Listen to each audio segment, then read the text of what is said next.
Hello and welcome to a football podcast with myself, Christian Jack, and Stephen Caldwell. Today we chat about Liverpool's big win against Newcastle, Manchester City on the doorstep of back-to-back titles, Toronto FC's clean sheet at Orlando, the Whitecaps, Montreal Impact, and Partick Thistle's safety in Scotland. While we're at it, let's do that right now. Congratulations to friend of the podcast, Gary Caldwell, on securing safety in the Scottish Championship and making sure sales of envelopes go up in Scotland.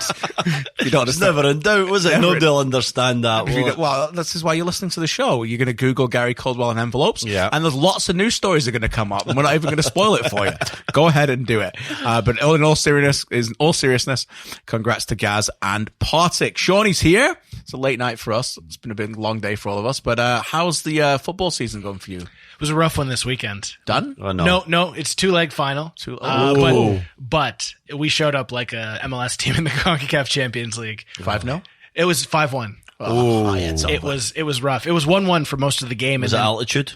Yeah, yeah. You're a defender. Yeah, 5-1. That's not good enough, mate. Did you ever lose 5-1, mate? A few times. 5-0 Arsenal Friday night. Yes. I remember that one. A couple of 5-0s. I think I had a 5-1, 5-0s, 2 5-0s. Yeah, 5-1's a bit of a bizarre score. Both Arsenal. There you go. See, this man's recollection is incredible. We're recording tonight on a Monday night with a week left of the Premier League. No champion crowned yet. But we're all looking forward to Sunday. Yeah. All looking forward to Sunday. We're going to get into our plans for our next show next week, a little bit later in the show. And, we're going to tape something after this show to surprise you for next week as well. So we're flying through this right now. But it is Monday night, and we have, 5 or 6 hours ago, finished the show at TSN. Manchester City 1, Leicester City 0. What a goal. Yes. Vincent Kompany. His first shot from outside the box to hit the target since 2013, according to Statsman expert Johnny Blaine, a great follow on Twitter. And a goal pretty fitting if it ends up being the one that wins him the Premier League title. Yeah, and a player pretty fitting of that goal, wasn't it? And the captain, Vincent Kompany, who's been such a stalwart for 8 seasons at Manchester City, their most successful captain, a player who's just an out-and-out leader.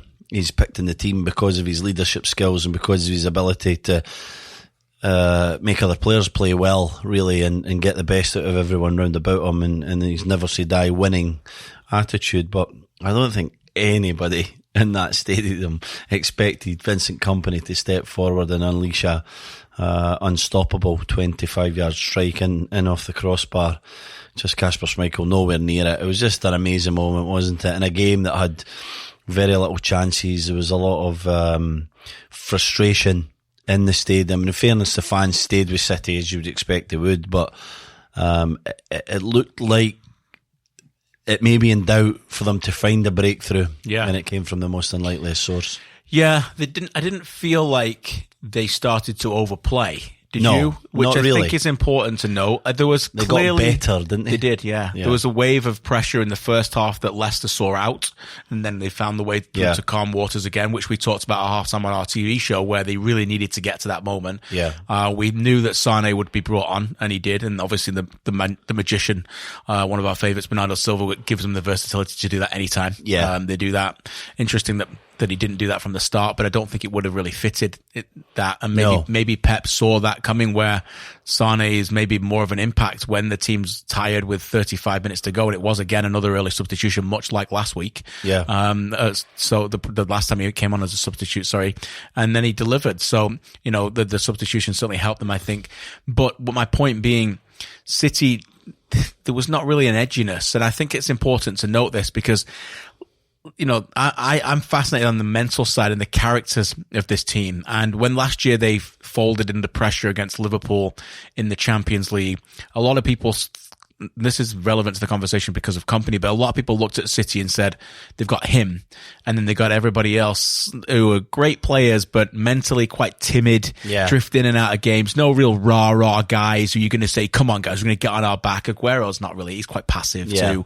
But they've let their football do that talking this year. And I think that when you think about how things go wrong in a game, and you can talk about this a lot more than I can, but the mindset collapses before the technical collapses, really. Yeah. You lose the ability in your mind to believe that you can do it, but they haven't done that, have they, throughout this whole season? No, it was a game about belief, wasn't it? A side, a goal born out of belief, a player that like you said, KG had, what was it, Hunt scored a goal ever outside the box. Never, yeah. 2013, so many shots, and he believed at that moment where he made up his mind that he was going to strike it towards the goal. He believed he was going to put it in the back of the net. Pep Guardiola mentioned that in his post-match interview. And it's a team that have unrivaled belief in each other, belief in the process, belief in almost brainwashed in a certain way into playing this Pep style of football, and just 100% devotion to that, never waver from it. It must be the easiest team in the world to manage right now, because they're disciples. They know what he wants. They stick to it. They're credit to him and a credit to their football club.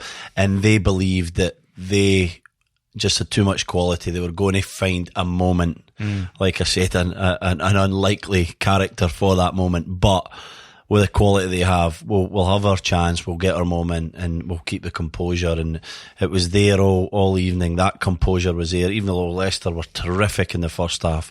Really terrific, and this was a big day for Brendan Rodgers. Yeah, he went there, great tactics. He's got a good bunch of players. He's going to make them even better.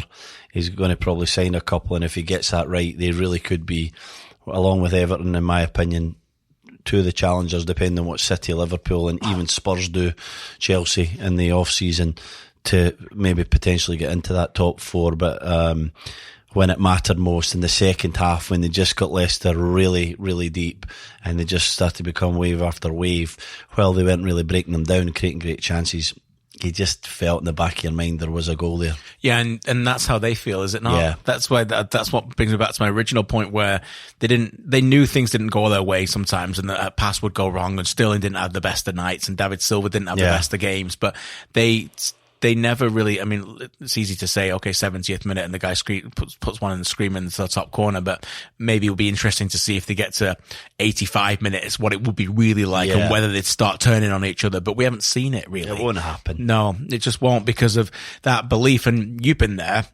you know, Jurgen Klopp said something on the weekend when he was asked about the pressure, and he said, you know, like, why would I feel pressure when we're very confident we can do this? And you know that. You told a story today in the green room at TSN about that. Maybe you can share that as well. But when you know things are ticking along and you've got firm belief in each other, just delivers. Yeah, wins just breed wins. You just become more and more consistent as it goes on. And you know, you see that with both these teams. They just keep winning and winning, and they just they have that supreme confidence. But I just love the humility of both these teams. There's no arrogance there.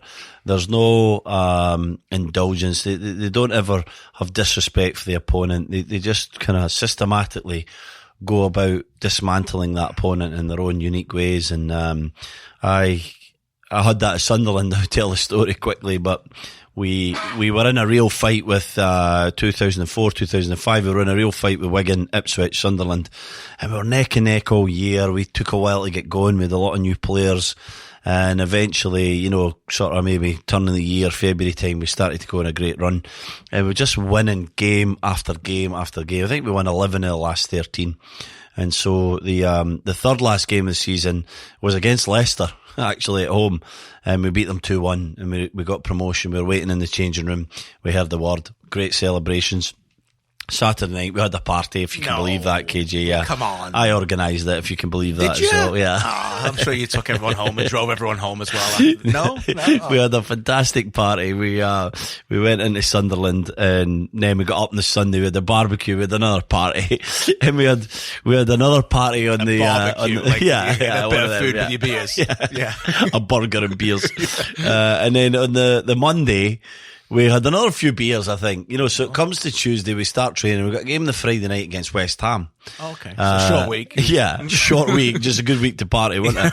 And I remember Mick pulling us in after 20 minutes. Mick McCarthy, 20 minutes. Where you been, Colwell? Hey, what's going on? He looked at me and he was just like shaking his head. He loved to have a go at me, Mick. I love him for it. But so anyway, we went into the Friday night game, and we were, you know, not really prepared for a professional football match. West Ham were up for it. Upton Park, it was buzzing. And we were losing 1-0 at half time. We were lucky to be losing 1-0. We were defending pretty well, actually. And Mick was having a go and going through the different things. And I'll never forget the feeling. I looked round the changing room and I just smiled to myself, and I sat back And I said into my mind, we're going to win this game. I just know we're going to win this game. It was the weirdest feeling. I never felt good. My team weren't playing well. Right. It was just winning. Winning breeds winning. And so we got out in the second half, we scored 78 and 83, we beat them 2-1, we won the championship. Right. And an amazing moment, we won the last, we partied again for another 4 days, because we won the league this time, and we won the last game at Stoke, and Carl Robinson got the winner actually at Stadium of Light, and again, you know, we if there was another 5 games that season, we'd have won every one. We were just purring along, we could not get beat. And both these sides are playing like that, aren't they? Especially in the domestic season. Obviously, Liverpool had a heavy defeat to Barcelona, a game that they were the better team. But when you keep winning and you keep winning, you just have such supreme confidence. It's just, I'm disappointed now that one of them's going to lose. Yeah. Yeah, I am. Let's move on to Liverpool then. Actually, before we do that, Jared asks on Ask AFP, excuse me, and a reminder, hashtag Ask AFP. Get your questions in. Many times we read them all, and we do appreciate you listening. By the way, I went to a sports card show this weekend before I went to TFC. Right. You know, my son loves his hockey cards. And 2 or 3 people come up to me. Actually, Shane, I think, was one of them. Shane Robinson, thank you. All saying big fans of the podcast. So fantastic. That was really nice of them to say it. Jared asks, where does Vincent Kompany rank on your best EPL centre-backs of all time? Well, I've waxed lyrical about Kompany being a fantastic leader, and he's there because of his mentality and everything. But for me, I think he's a little overrated when you're talking about all-time centre-backs in the Premier League. Yeah. He's only started, 39 games out last 3 seasons. Makes some mistakes a little bit, just jumps up into the play a little bit. So high level, I mean, I'm just being a bit finicky here and pedantic, but high level, for me, I don't think of him as being amongst the best centre-backs. I like him a lot, KJ. I think we're some teams clouded a little bit by recent years and his injuries, but I think at one point he was very dominant. He's pretty good in the ball. He's strong. He was quick at one point as well. And so I think sometimes we think about the last 3 or 4 years, whereas the first 3 or 4 years were like exceptional, in my opinion. So I think he's up there. I don't think he's the best. He's never reached like a Van Dijk level, has he? He's not Van Dijk. He's Vidic, not Rio. He's not Vidic. He's not John Terry. No. But he has a place, and he certainly has a place in the history of this football club. Without question. When you look at the titles that they'll have won under his leadership, then, you know, he has to be in the equation. But I know what you mean. He is a bit... He can be a bit rash at times, but a wonderful player and just a brilliant captain. You said it today on TV. I don't think there's anybody that ever comes in contact with him that doesn't respect him as high as any other professional they've worked with. That's because he's such a great leader. Great leader, and also the wonderful interviews. You can find it after the game on Sky Sports, where it was brilliant, wasn't it? The interviewer mistaked his humility for appreciating every minute of every game he plays as to thinking he was on the verge of retirement. And when he asked about retirement, he was like apoplectic. Like, no, I'm not going to retire. But it was the kind of man who goes out there knowing that you just never know. Yeah, you never know, and you meet people like that all the time about life. None of us know. No, you just never know. And if you can appreciate every day, someone says to you, "How's your life been?" It's been amazing. You don't talk like it's going to end. Yeah, live it to the full. And it's like that on the field as well. And he plays like that now, doesn't he? Yeah, he appreciates every moment he gets. And the other thing too is he's never complained when he's not played. No, he's a club captain. It's never been a massive issue. Oh, Vincent Kompany's on the bench again, and he's going to have a speak out to the media. Yeah, and he's accepted his role. He's basically 3rd or 4th on the depth chart most of the time, even when he's fit. Captain on the bench says a lot about a man. Yeah, he's very unselfish, isn't he? Yeah. No question. Quickly before we get to TFC against Orlando, Liverpool beat Newcastle in a remarkable football game on Saturday, 3-2, and they found a different winner again, just much like Manchester City. Divock Origi, the 12th goal by a substitute this season for Liverpool. Wow. That's a Premier League high. 18th header by Liverpool this season. That's a Premier League high as well. Dug deep, found a way. I like the goal here, by the way. Virgil van Dijk. I don't know if you saw this. They got a free kick, which was never a free kick. Fabinho dive. Yeah, I saw that. But they got a free kick, and Shaqiri was suddenly trusted with Premier League minutes again for the first time in about 3 months. I guess desperate times call for desperate measures. Shaqiri's on the ball, and I think Alexander-Arnold, who'd already got 2 assists in the game, and Alexander-Arnold puts the ball down and sees Shaqiri like a ball boy and like, move out of the way or whatever. But anyway, Virgil van Dijk like puts his hand up and says no. He goes, in-swing it, and he tells him. Yeah. So Shaqiri gets the nod from his captain and he in-swings it, and then boom, header. So Van Dijk saw it coming. Yeah, I thought that was quite smart, and the reason I think he did it was that Newcastle were too deep for me, and so it would have suited that outswinger where they could have went out and attacked it, and the in-swinger was the right ball, and lo and behold, Origi, he's a big guy, isn't he? I wouldn't like to mark him.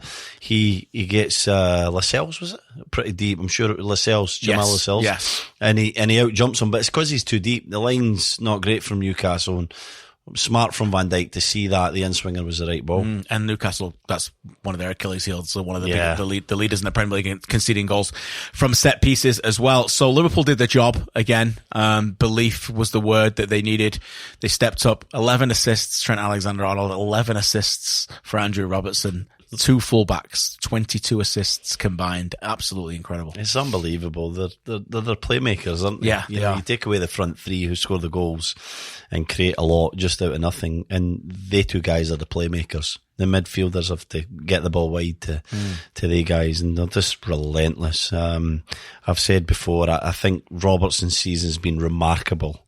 The improvement and the sort of quality and consistency from him is absolutely incredible. Just relentless, up and down all day.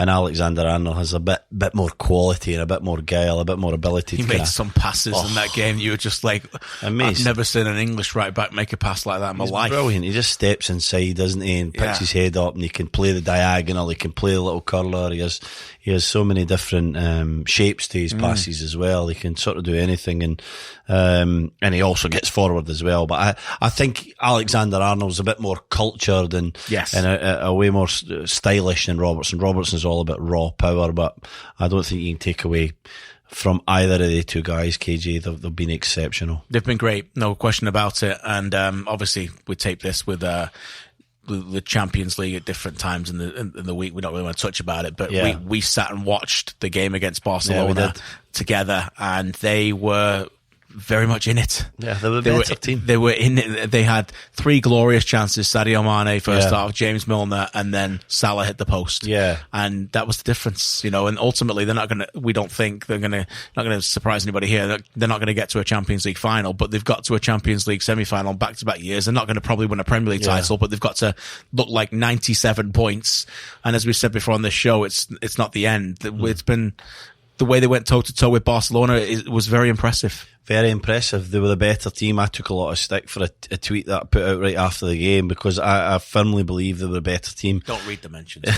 They missed 3 brilliant chances. The only thing was they should have put the ball in the back of the net, and they came up against the greatest player of all time. It's as simple as that. Yes. And that was the difference in the game. They've got a mountain to climb, but it was a very confident performance by Liverpool, and again another indication that the future's really bright. I think that they're going to go into the summer. They should be really proud no matter what happens now, and know that they're on the right track, and they are going to win trophies. There's no doubt about it. They're a different level to no disrespect to even Tottenham. We have that conversation, but they're miles ahead, and they've changed the perception of the club, as we've covered on past podcasts.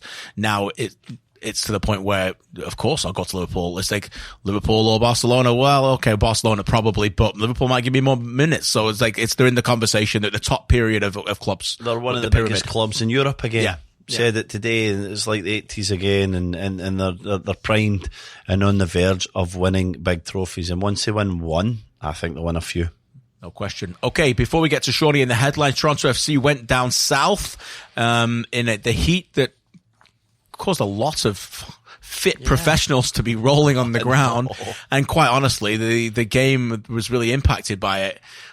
Because, I mean, you know me, I complain a lot about slow games in MLS. I guess they had an excuse for it. There's a few other games this weekend that had zero excuses for it. Another weekend of slow, ponderous Major League Soccer. Sort it out. But this game was affected by the heat. But to be fair to Toronto FC, and particularly the skipper, in the second half, they were like, okay, we're just going to take this. If you don't want to take this, Orlando, we should be used to the heat. We're just going to take over the game. They weren't by far the better team, but they were the better team. Yeah, it was like, why mess around for 60 minutes? They sort of just grabbed the game, 55, 60 minutes, went, what are we doing here? We've got way more quality than Orlando. And it was started by Bradley. Michael Bradley was terrific. He stepped into things and up to tempo just through a couple of challenges and like I said, stepping forward, because at that moment everyone was just sitting back and waiting for something to happen. And then obviously the turning point was Osorio's goal. Brilliant moment from him. Brilliant, great feet, jinking in and out, and then the finish at the right time. And the second that goal went in, I thought the TFC just relaxed and went, okay, let's get home. It needed a moment like that, didn't it? It did. A moment of quality. Yes. It was a game devoid of quality. Orlando were very mediocre, and TFC were too slow again. It's a big problem. I'd be a bit concerned if I was Greg Vanny, even in a victory, how ponderous your word, KJ, they can be. Side to side, nowhere to go.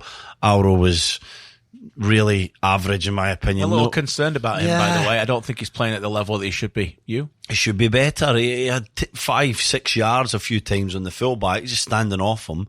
Go run at him. Do something. He just kept going back inside or trying to float a ball into a box. They need a striker, second striker. Jose Altidore. I know Hamilton got his brace recently, but he's not good enough to lead the line in Altidore's absence. Question. Pozzuelo's struggling a little bit for space when he gets his head up. He looks as great as ever, but there's some issues there. I think that it was a big 3 points, important 3 points, but if I'm Greg Vanny, I'm really just driving home the fact that when they play like that, they look like everybody else, and when they go with the tempo and they play with a bit more pace, then they're contenders. They're certainly up there with the best teams in the East, in my opinion. Yes, side to side, get it quicker moving. Yeah. You get side to side, then in. It's like side to side to side to side. Yeah, go side to side into a striker and then get runners off. The Osorio goal, one of my favourite goals from him. I know he's got a lot of goals over the last few years, but I think it speaks to the evolution of him having the confidence and the swagger to believe. He believed the moment he picked that ball up that he was going to score the goal the way he scored it. Yeah. And he hasn't always had that. And that's down to him, and I've spoken to him about this personally. That's down to him slowing the game down. It's down to him being confident in his ability to do it and reading plays and opposition's defenders. Just become not only a more smarter person on the field, but off the field as well. And that helped him in that whole situation for me. Yeah, he's so mature these days, Jonathan. And I always think back to the lad that I met who had prodigious talent and had moments in 2013 when I first got here, and I think about him in 2019. It's just two completely different people. He was just a boy then. Now he's a man, and he plays like a man, and he doesn't allow anxiety to come into his game. I felt like that happened to him in the early parts of his career, where he felt like he always had to have a big moment and a big impact. Trying to prove things all the time. Yeah, and he was anxious in the way that he played, and now he just lets things develop. He has the patience to allow it to happen in front of him. He was better than I've seen him in recent weeks because he wasn't stuck out on that left-hand side. Greg Vanny asked him to come inside a little bit more and leave the channel for Morrow, and that suited him a bit, but I would be even trying more to get him in that central area and to get him more involved in the game. Because when he didn't he, to be fair, he was a lot more involved than he was. We mentioned the touches last week. We talked to Greg Vanny and asked him, "Are you going to get any?" And he knew he was ready. They wanted them inside. He was ready for the question. It was clearly that they'd seen what we'd seen. Well. Same thing. He's not a guy that should be stuck out on the left hand side. He's done a job out there, but get him central and get him creating. Last one before we move to Shawnee. Again, many people asking this on hashtag AskAFP. Is it now Westberg's job to lose? This is what I would say to that. It is clear from Greg Vanny that, and this is no big secret, with the money games coming up this month, that the rotation policy is going on. Would I expect Alex Bono to be in the game very soon? 100%. Yeah. So to answer your question, I'm not saying on the fence. I would say right now that Quinton Westberg is 1A and Alex Bono is 1B. We do not have a 1-2. Yeah, I would say the same.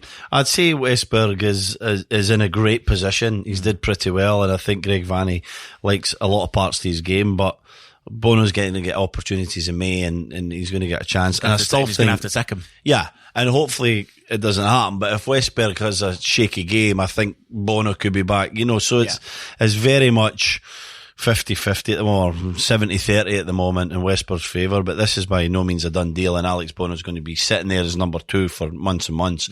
They're both going to get games. It's going to go into the summer, and I think as the stretch comes, then whoever's been the better of the recent games will have that role. competition for places could never do you a harm. Over to you, Shawnee.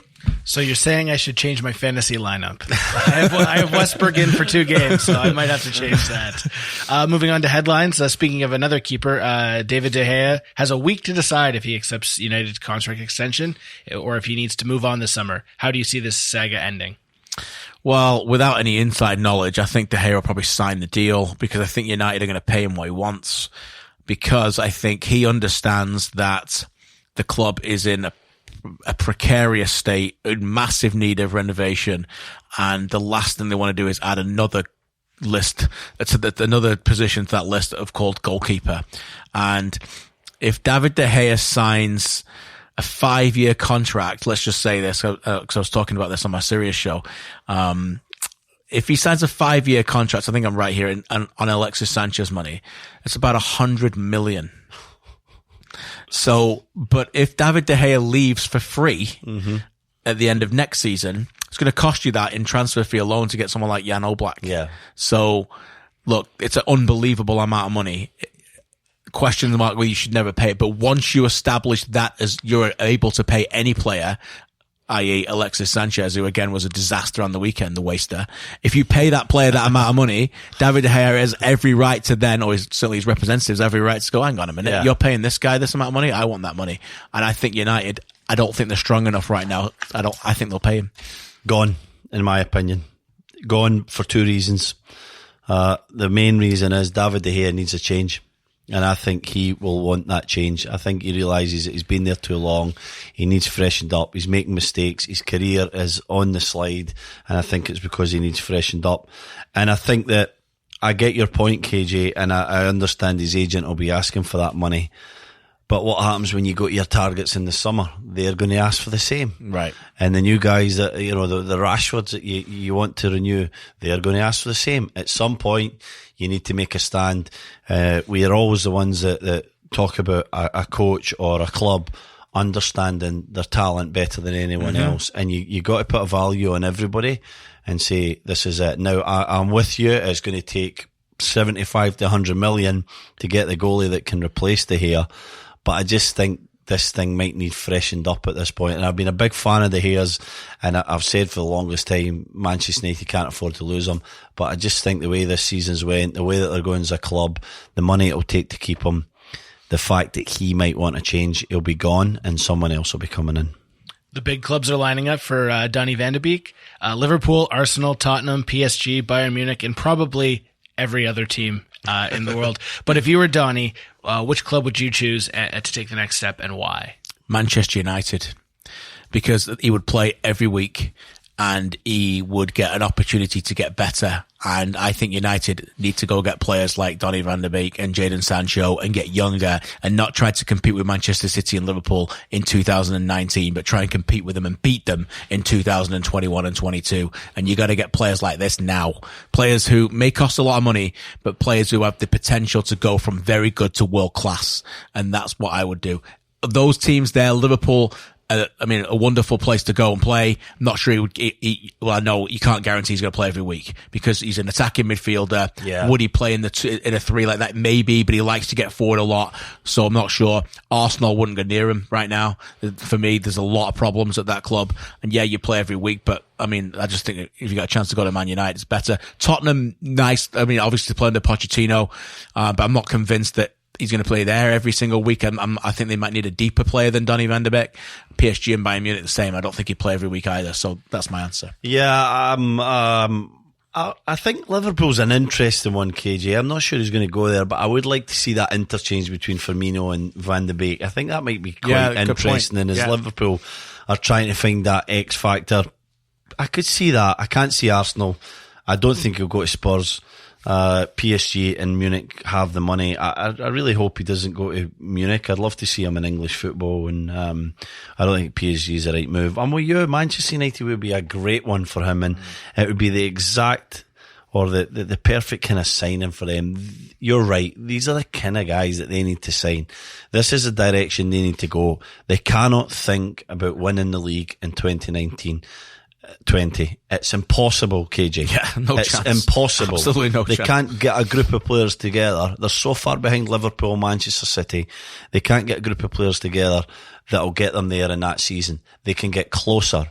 And the best way to get closer and then surpass them is by building, by having young guys who can develop and grow and become even better. So that would be very interesting. I hope they have the insight to maybe go for that. It'll be exciting to see. But I would love Liverpool if that's going to happen. Frank Ribery announced that his time at Bayern Munich has come to an end.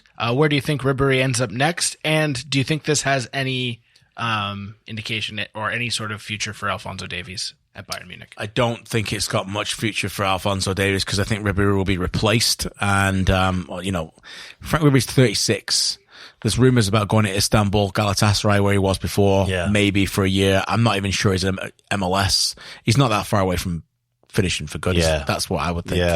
Yeah, I'm the same. I really don't know where he goes, KJ. It depends if he wants another payday or if he wants to, to play for a team that he's always fancied playing for. I think he'll get anywhere if he's reasonable. Maybe he'll be linked with TFC like Robin. I mean, he's 36 years old, so he is coming to the end. Still a wonderful player. I just, Turkey seems a bit right, doesn't it? They'll pay him the money and he'll probably play a year or two. According to the Toronto Sun tonight, it looks like Omar Gonzalez's transfer is off, with the deadline being Tuesday at midnight.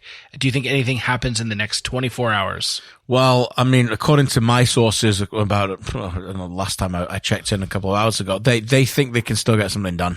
But they've been resolute in their opinions that this has been very difficult for them, and they've faced roadblocks that they never have foreshadowed and foresaw. So, like Omar Gonzalez, Lucas Hansen, the two targets that they thought they could try and get over the line. And I just think it's interesting that they went really hard after Omar Gonzalez when they got Laurent Simon, and maybe that's an indication that they're more concerned about Drew Moore's injury than they're necessarily letting on. And I'm not saying Omar Gonzalez wouldn't have been a fine addition. It would have been, but you spend all the money on Laurent Simon. You got Chris Mavinga.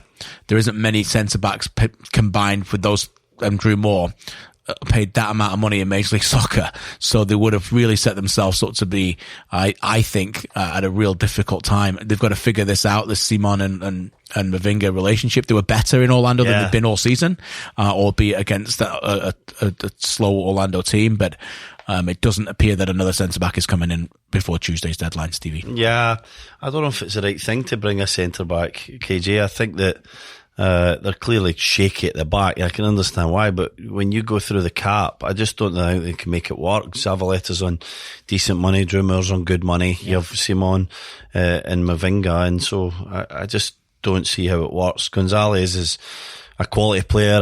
I said on the broadcast, I've not seen a lot of him in Mexico, so I just remember the guy that was at LA Galaxy in a few US national team games. But he certainly would be a good addition. But they need attacking midfielders and they need wide players more, in my opinion, than they need Omar Gonzalez. So if it was one or the other, and I don't think Lucas Hansen is the answer, but if it was a wide player or Gonzalez and it was an intricate deal for Gonzalez, I'd just let it go and try and get the wide player. Atlanta United have won 3 of their last 4 matches. Is this team finally figuring out how to play De Boer's style, or are they going to be in trouble against TFC on Wednesday? I don't think they're going to be in trouble against TFC, although TFC got a good record against Atlanta. Yeah. I'm not convinced they've figured out De Boer's style. They beat an absolutely pathetic New England Revolution, by the way. They are bad, really bad. Colorado, 1-0, who are bad. Like worse than New England, like MLS, bottom of MLS 2. And an injury-ravaged Sporting Kansas City. Yeah. It's not taking anything away from them. Barco has now gone to the World Cup, the Under-20 World Cup. That's a big loss because he's been very good from them. Look, we talk about playing a game at speed. They can do that. But look, I wouldn't say that the back. Pity Martinez is not doing anything yet. He's not playing. He's not firing. He's best off the right hand side, and he's playing a central role because they can't trust him defensively off the right. And Gressel is a very sound football player. One of my favourite players in MLS, actually. Does just about everything very well. So Pity Martinez is not fit in yet, and they're trying to put round pegs and square pegs and round holes, I should say, in my opinion. Or round pegs and square holes. Yeah, whatever. Yeah, both the same. Parkhurst is playing left back. Right. Pretty much. Yeah. Miles Robinson's a decent centre-half, but by the way, he's not a bad player. He's a good player, yeah. And he's improving all the time. And there's still a lot of things to like. They're much like TFC, in my opinion. They're capable of really exceptional. A little bit unbalanced. Yeah, and they're capable of mediocre. And right. You don't really know what you're going to get from them. Remedi's a good player. Nagby's quality. So the quality's there. It's just not quite fitting together. And I don't think all of that's down to Frank de Boer. I think that he was given a lot of quality, but some aging players who need to be replaced, need to be refreshed, and it's never that easy to trade and refresh in MLS. It's okay to go out and buy your guys, but once your TAM money goes and your DPs are away, then you need to try and get trades, and it's not that easy, and you need to kind of pick up a gem who's maybe languishing somewhere and revitalise them. Yep. And it's a risk, and so they're a bit of a team in transition as well, in my opinion. Very flawed. Talking about Frank de Boer and picking up gems, just remind me, I spoke about being at the card show on the weekend. Yeah. I found some 1994 World Cup cards in the pack, and I haven't opened them yet. So I thought about maybe a segment in the future where I'll come and I'll open a pack and we'll talk about the players in the pack. That'd be awesome. Do you like that idea? Let's do it. Let's do that. So we'll save that for an upcoming show. 1994 World Cup cards unopened. Wow. $1 a pack. Bargain. All right. It is your last chance to send in your Premier League best 11s for your chance to win some KJ and Caldwell merchandise. We will announce the winner during next week's Premier League finale podcast. Stevie, you'll be on the road in England next week. Yes. We're going to get you on the phone, though. Don't worry about that. Is that all right? Yes. I don't know if you'd be in the middle of another barbecue party. But you are heading over to England, and I am. Before we could just say you're just going up to Anfield to enjoy it, but there's a reason why you're going over, and we have to celebrate the fact that, what's the reason? Come on, let's be honest. Well, we're having a bit of a reunion at Turf Moor for the Burnley 2009 playoff victory. Who did you beat that day? We beat Sheffield United. Right, that's right. Sheffield Congratulations, are back in the Premier League. They are back. It took them a while. Yeah. We're going back for. I'm going back for that, and we're all getting together, and I can't wait. I've not seen some of the guys for almost 10 years, so it's going to be a great little reunion. And thank you to Burnley Football Club for really loving that team. They really do, and the support. Well, they should, because that's still the foundation. You can't say this probably, but the foundation that you guys set for then. Back then, it was like Burley's in the Premier League, and now no one ever goes, Burley's in the Premier League. You built it. You built it. Yeah, it's exciting, and a great bunch of guys. Really, everyone says that, especially when you win, but a great bunch of guys, and I can't wait to see every one of them. I'm so excited. I think of all the different players: Graham Alexander, Robbie Blake, Stevie Jordan, Michael Duff, Martin Patterson. I could go on and on. I'm leaving good, very, very good mates of mine out. I should never have started that, but I can't wait to find out. I'm sure they're all listening, so yeah. We'll have a laugh, and we'll probably have a beer or two. Please do, and come back with some great stories as well. Okay, Shawnee, over to you for hashtag AskAFP. Tito asks, what is up with the Montreal Impact and their Jeckyl and Hyde routine right now? Yeah, I guess, well, if we break it down, Jekyll's an amazing defender, and it's really good when it's 0-0, but Hyde can't score the goals.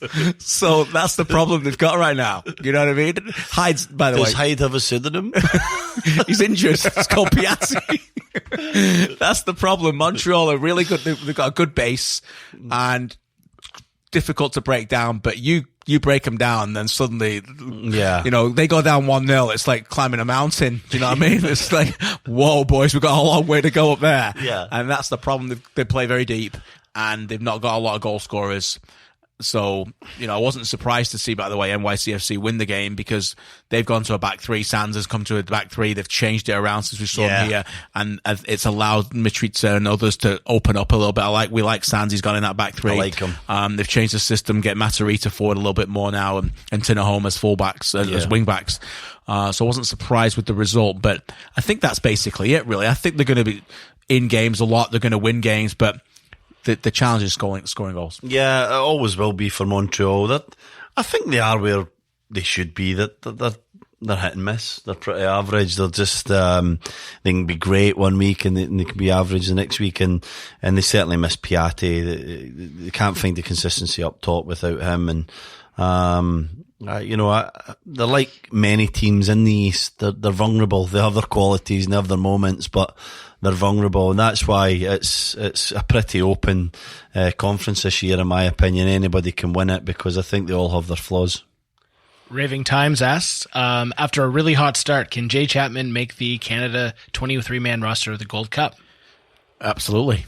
I mean, he's already been in the squad. He was in the squad in Vancouver, albeit I think he was... remind me, Sean, he called up. Added when Arfield maybe and Arfield and Davies. Yeah. So we know that he's in the mind of John Herdman, and he's, you write down 30 men, he's in it, isn't he? So 27, he's in it. Yeah. So I think they are looking for impact players. He's found an ability to make impact in the final third. I feel for him in this TFC team because whenever he's put on, they almost ask him to do things that are not his strengths. Yeah.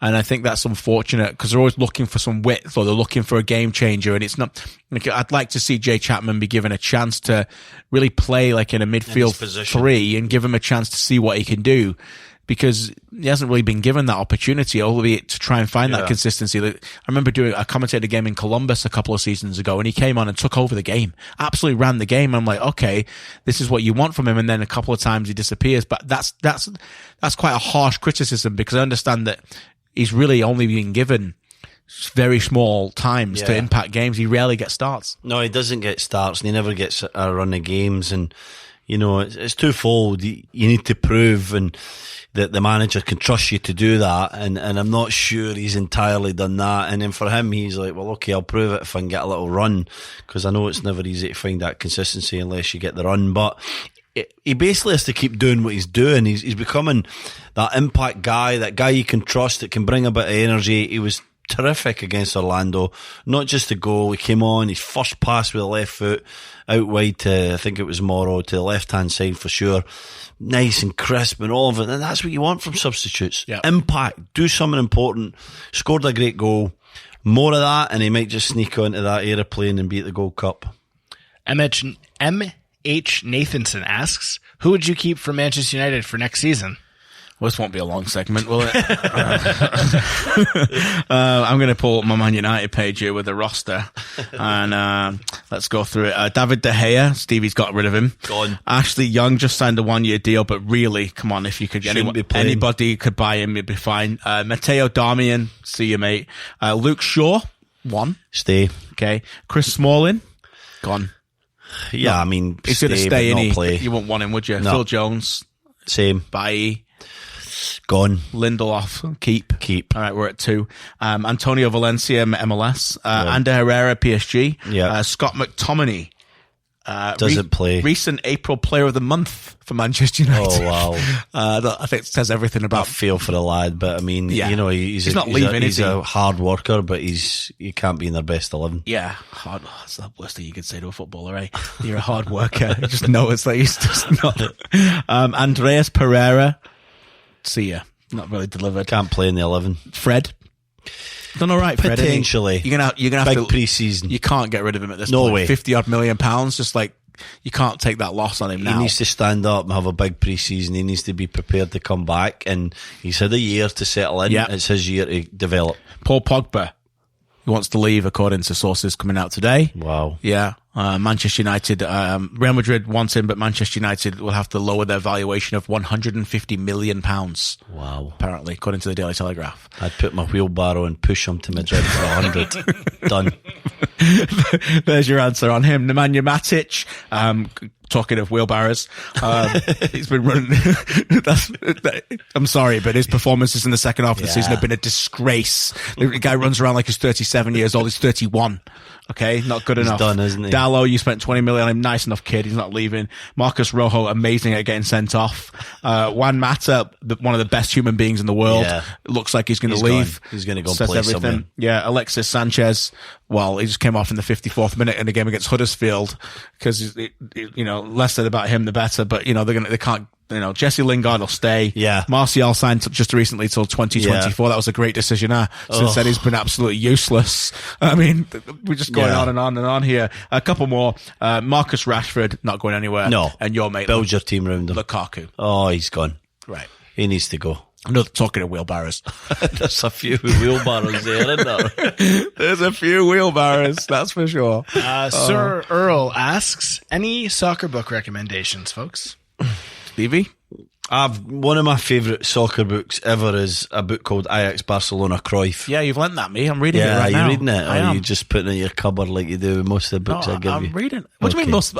Is there another book I haven't returned to the Caldwell Library? I don't need it back. I just want you to read it. I'm reading it. Right, okay. I'm worried that I need to return books to you. No. You borrowed your Ancelotti book. I gave you it back. You did? Yeah. No, it's a great book, KJ. You'll love it. It's a strange little book because it's excerpts from a couple of journalists in Holland who, interviewed Johan Cruyff through the years, through playing and coaching, and it's kind of back and forward, but there's some brilliant little insights there from one of the greatest soccer minds or football minds of all time in Johan Cruyff, and that's a terrific one. I love the pet books, Confidential, and what's the other one called? Anyway, you'll find them easily enough. There's a couple written by a terrific Spanish journalist. Yeah, there's a lot. I'm unfortunately losing my mind to think right now. Ancelotti's a good one. Ancelotti's is a great book. Yeah. I like that a lot.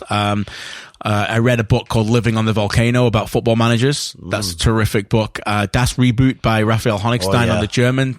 The Graham Hunter book on the Spain years, which is the 2008, 2010, 2012, the inside look into that is the greatest football book I've ever read. Wow. Yeah. The insight you get into that is absolutely magnificent. There's so many good books. I'm trying to think what else. Michael Cox's The Mixer is a very good one on the Premier League history of tactics. Inverting the Pyramid by Jonathan Wilson. So many good ones. Hopefully that is enough for now. Brendan asks, does Jadon Sancho leave Dortmund this summer? And if so, where do you think he goes? Consistent on this podcast, but he goes to Manchester United, I think, and I think he probably gets bought for about £100 million. But that for me it sounds like United are interested. Yeah. That's the kind of player they need to buy, because I think that he is much like, as I said before, Van der Beek, the kind of player that you can groom and make better. Yeah, he's a fantastic player. He would be good for any side. In my opinion, it's just disappointing he left English football, but would he be as developed and turned into the player that he is already if he hadn't went to Bundesliga and Dortmund, a great football club who really developed talent better than most? I think he may stay actually for another summer, but I could be wrong. 100 million is a lot of money, even with the talent that he has. I think maybe he stays for another summer and proves it again, and then he goes for 100, 120 million after. Alvaro asks, with rumours of Lacazette being on the way out, should Arsenal's priority be completely rebuild the centre of their defence or the striker? Well, they absolutely have got to sort out the defence. It's a shambles. Granit Xhaka's decision to commit that penalty yesterday was just, again, another example of just so many times they just have these brain fades. Mustafi's been a disaster for them as well. So they need to rebuild the defence. But I think Lacazette is a terrific player, and I know there's rumours of big teams really wanted him now, but for me, if you can keep him in Aubameyang, that's going to keep Arsenal in real serious competition to try and win trophies. You have to keep Lacazette. It's absolutely critical that Lacazette and Aubameyang stay at the football club. The best thing that happened this season, and they need to stay for them to build. They definitely need to rebuild the defence as well. Socrates never really worked. I don't think he's the answer, even though he's a great professional. They need a top dominant centre half. I feel like we've been saying that about Arsenal for the longest time, haven't we? No question. Go and get the guy, go and get your Van Dijk, is it Koulibaly, whoever it is, go and just find the guy that's a leader that can make everyone else round about you play better. Because you might find that Socrates, for example, is a bit more consistent when he's playing alongside someone like a Van Dijk. I know. Is there anybody in the Premier League who you can look at a lower team and go, well, let's get him for Arsenal? Because the reason why I asked is the guy who was doing the game yesterday was like, the commentator and the analyst was like, Duffy and Dunk have been brilliant today. They've been make Arsenal a lot better going forward. I'm like, no chance. Nah, that's like, you can't just say that those guys playing for Brighton would suddenly be great for Arsenal. Terrific players. I got so much respect for both of them, but they sit on the edge of their box and they kick it and head it. Right. And they play, they do. They're brilliant at it. They are. They were terrific again. I love watching it. I like I say, I got so much respect for them, but they can't play for Arsenal. No. Arsenal, Emery's going to ask the defenders to go high, squeeze the play. That's why these guys look so vulnerable. The guys that are playing there are still pretty good players, but they're not good enough to play the style that he wants them to play. So go and get athletic centre halves, bring a leader in, and be a much stronger team for it. Last question. Marco asks, with his tongue firmly planted in his cheek, what was the best part of the Vancouver Whitecaps Colorado Rapids match on Friday? Wow. One that we won't remember fondly, I don't think. Although there was lots of it was for the colour commentator. I enjoyed that. You had 5 goals, disallowed goal, referee decisions. I actually enjoyed that. I know the quality wasn't high, but I actually enjoyed the action of the game, and I thought that the Whitecaps were better than they have been for the first 35 minutes, 40 minutes until Montero gave the penalty away, who incidentally was playing really well from an attacking sense before that, and then really just got into a hole, didn't they? Yeah. It was difficult. The best moment for me, Andy Rose's goal. Great professional, great guy, bad facial injury, and to see him come back, he brings an energy to that midfield that's badly needed. Just too stale with the 3 that they've been picking. They need Andy Rose in the team, and he took his goal really well. Best part for me was the Marc Dos Santos Jose Mourinho impression running down the touchline in his suit. And I know the goal eventually was disallowed, but it showed what it meant to him. Yeah, it was amazing. And he couldn't do it again, could he? Like 3 minutes later when the goal actually went in, he couldn't go again. You know what I mean? He was scared it got disallowed, probably. But it showed a rare piece of emotion about getting that first away win and what it meant to him. And, Las Bangora's got that celebration where he pushes his hands. The next time he might not want to run as far. He might want to make sure that it's not going to be disallowed, because right now, as we said during the game, VAR almost stands for Vancouver at this stage with the V. So they've been involved in VAR almost every game. All right, that is our show for this week. Make sure to subscribe, rate, and review. We are going to start reading them on air, and we continue to do so. The Only Taps says, huge football fan. I come from Africa, but I've been living in Canada for some years now and love watching you covering the matches on TV and flying the football flag in Canada. Hopefully you guys can keep delivering great content through this podcast. Keep up the great work.